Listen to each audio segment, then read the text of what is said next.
কিন্তু আজকে সমাজের মধ্যে কিছু কুলাঙ্গার সন্তান বাম্মা বৃদ্ধ হয়ে গেলে বৃদ্ধাশ্রমে রেখে আসে, এরকম কুলাঙ্গার সন্তান আছে না নাই?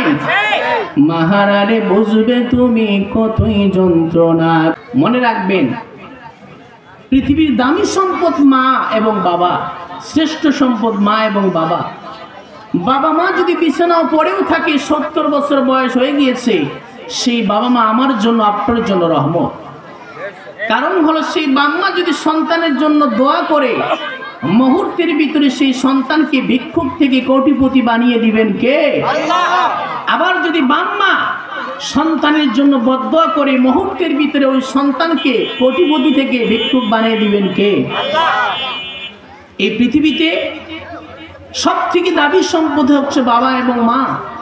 দেখেন, একজন বাবার যদি 4 জন সন্তান থাকে, একজন যদি প্রতিবন্ধী হয়, ওই প্রতিবন্ধী সন্তানটাকে বাম্মা কিন্তু কখনো ফেলে দেয় না, বরঞ্চ তাকে বেশি মহব্বত করে ভালোবাসে। কিন্তু আজকে সমাজের মধ্যে কিছু কুলাঙ্গার সন্তান বাম্মা বৃদ্ধ হয়ে গেলে বৃদ্ধাশ্রমে রেখে আসে, এরকম কুলাঙ্গার সন্তান আছে না নাই? নবীজি বলেন, রিদর রব্বি রিদল ওয়ালিদ, সাখতুর রব্বি সাখতুল ওয়ালিদ।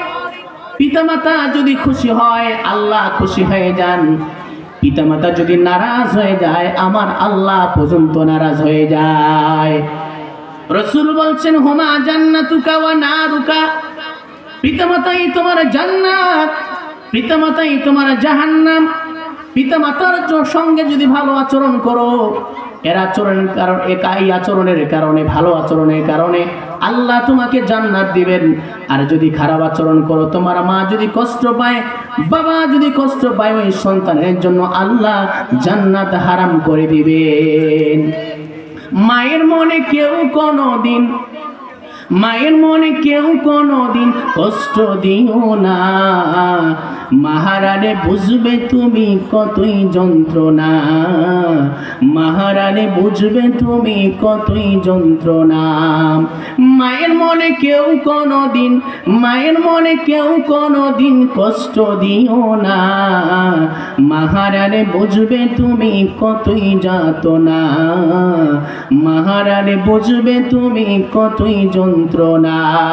মা ছাড়া নাই রে কেহ, তোমার লাগি জাগবে রাত। মা ছাড়া নাই রে কেহ, মুখে তুলে দিবে ভাত। মা যে বড়ই আপন, মায়েরে করো যতন। মা যে বড়ই আপন, মায়েরে করো যতন। ভুলেও মায়ের মনে কষ্ট দিও না।